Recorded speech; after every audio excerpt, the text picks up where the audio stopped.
नमस्कार, आपका स्वागत है रियल फ्लेवर न्यूज में और मैं हूं आपके साथ अनुराधा शर्मा। 20 साल के बाद अफगानिस्तान पर एक बार फिर से तालिबान का कब्जा हो गया है, जिसके बाद कुछ अहम चीजों में बदलाव आना लाजमी था। वैसे भारत अफगानिस्तान के बीच व्यापारिक रिश्ते अब तक काफी अच्छे रहे हैं। अफगानिस्तान पर तालिबान के कब्जे के बाद उसके अन्य देशों के साथ संबंध बदलने लगे हैं। ऐसे में ये जानना जरूरी है कि किन किन सामानों का दोनों देशों के बीच आयात और निर्यात होता आया है और अब क्या क्या बदलाव आएगा। अगर बात उन देशों की करें जो अफगानिस्तान के सबसे बड़े निर्यात के साझेदार हैं, तो पाकिस्तान का स्थान उसमें सबसे ऊपर है। इसके बाद दूसरे नंबर पर भारत आता है और रूस तीसरे नंबर पर है। उसके बाकी साझेदारों में ईरान, इराक और तुर्की भी शामिल है। एशिया में अफगानिस्तान के सबसे बड़े आयातक चीन, भारत और वियतनाम हैं, जिसमें से भारत को मुख्य रूप से अफगानिस्तान से फल और मेवे जैसे किशमिश, अखरोट, बादाम, अंजीर, नट, पिस्ता, सूखी खुमानी का आयात होता था। इसके अलावा औषधीय जड़ी बूटियां, ताजे फल जैसे अनार, सेब, चेरी, खरबूजा, तरबूज और मसाले जैसे हींग, जीरा और केसर का भी आयात होता था। सीमा के नजदीक होने के कारण अफगानिस्तान भारत में जल्द इन उत्पादों का निर्यात कर देता था। स्थिति में बदलाव के बाद FIEO के महानिदेशक अजय सहाय ने कहा है कि हम अफगानिस्तान से जो उत्पाद आयात करते हैं उसका आधे से ज्यादा हिस्सा ड्राई फ्रूट और फ्रेश फ्रूट है। कुछ मसाले हैं, थोड़ा प्याज भी खरीदते हैं। सीमाएं बंद करने से अगर किसी उत्पाद पर असर पड़ सकता है तो वो है ड्राई फ्रूट। ड्राई फ्रूट के व्यापारियों ने इस पर अपना चिंतन भी जताया है। आइए सुनते हैं उन सब का क्या कहना है। अफगानिस्तान में जो झगड़ा चल रहा है उसके वजह से जो मेवा अफगानिस्तान से काबुल से खंडार से आता है उसमें अभी जो असर है, अगर खुल जाएगा तो मतलब थोड़ा बहुत हो सकता है, नहीं तो नहीं। अगर नहीं खुला तो कितना असर पड़ेगा? फिर तो बहुत पड़ेगा जी। जैसे छुआरा पाकिस्तान से आता था उसमें बहुत असर पड़ गया था, रोक दिया था। हमारे हिंदुस्तान ने रास्ता बंद कर दिया था। छुआरा जो 60 रुपए किलो था वो 300 रुपए किलो हो गया था। उसके हिसाब से जो है तेजी रहेगी। जो काबुल से आने वाले हैं, जो अफगानिस्तान से आने वाला माल है, उन पे सब पे इफेक्ट है, क्योंकि इनफ्लो कम है। डिस्टर्बेंस की वजह से सारा इनफ्लो कम हो गया है, तो उसकी वजह से सब रेट्स में राइज है। अप्रोक्सीमेटली 25% तो बहुत आराम से बढ़ चुका है। व्यापारी तो अभी बढ़ने की उम्मीद ही कह रहे हैं, बढ़ने की उम्मीद ही कह रहे हैं, कम की तो कह ही नहीं रहे। क्योंकि सब चीज पे तो रेट बढ़ चुके हैं। वो भी तो ये कहते हैं पीछे से इतने कार, हम क्या कर सकते हैं। सही बात। यानी महंगाई का सामना आप लोगों को करना पड़ रहा है। हाँ जी, महंगाई का सामना करना पड़ रहा है। भारत भी अफगानिस्तान को काफी वस्तु का निर्यात करता आया है और कई योजनाओं में निवेश भी करता आया है। आइए अब जानते हैं कि ऐसे में भारत की इकोनॉमी पर कितना असर पड़ सकता है। इसके अलावा भारत अफगानिस्तान को चाय और कॉफी भी भेजता है, साथ ही कपास और काली मिर्च का निर्यात भी करता है। भारत की ओर से अफगानिस्तान में हजारों करोड़ की परियोजनाओं में निवेश किया गया है और कई परियोजनाओं पर अभी काम जारी है। इसके अलावा भारत अफगानिस्तान के लिए एक सस्ता मेडिकल फैसिलिटी का विकल्प भी रहा है।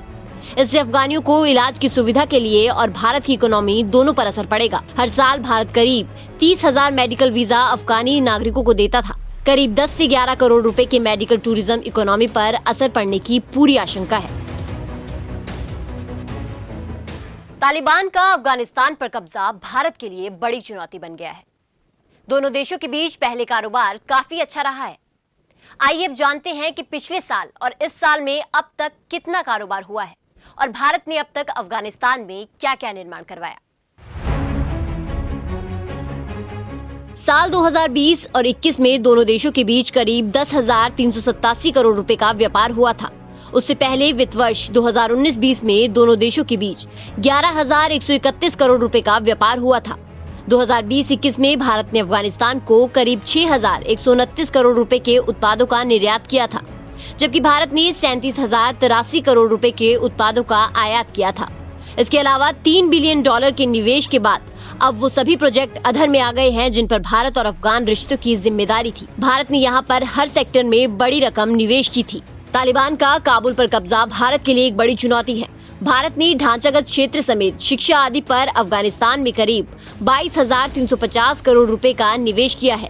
भारत ने अफगानिस्तान में रोड, डैम, अस्पताल आदि बनाए हैं। विदेश मंत्रालय के अनुसार अफगानिस्तान में भारत ने 400 से अधिक छोटे बड़े प्रोजेक्ट पर काम किया है, जो कि अब अधर में लटक चुके हैं। अफगानिस्तान में तालिबान के कब्जे से दोनों देशों के बीच द्विपक्षीय व्यापार बुरी तरह से प्रभावित होने की आशंका है।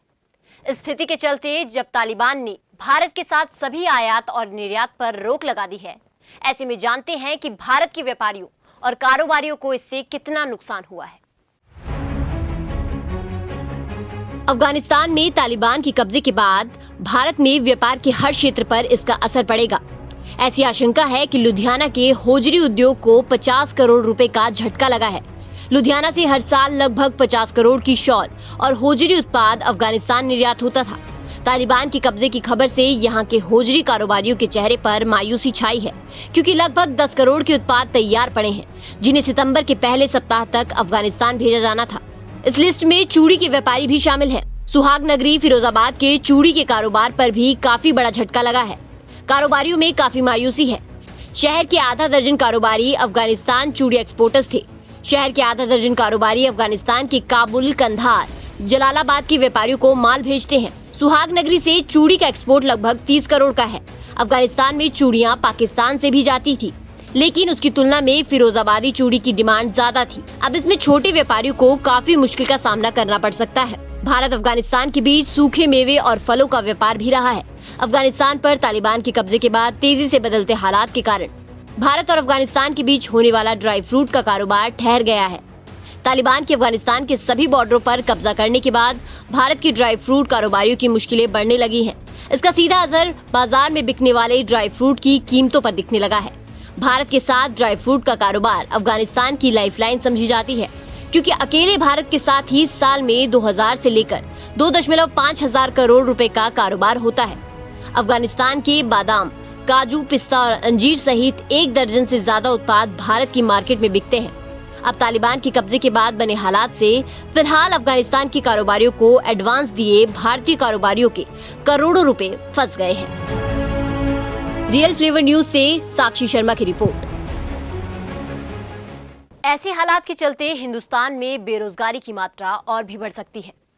जिनकी आजीविका का साधन कारोबार पर निर्भर करता है, उन लोगों को दोबारा से नए ग्राहक बनाना किसी चुनौती से कम नहीं होगा। अब देखना यह होगा कि हिंदुस्तान और अफगानिस्तान के बीच आने वाले समय में आयात और निर्यात पूरी तरह से ठप हो जाता है या फिर दोबारा से हालात सुधरने की कोई संभावना है। फिलहाल आज के लिए इतना ही। बाकी न्यूज अपडेट के लिए बने रहिए रियल फ्लेवर न्यूज के साथ।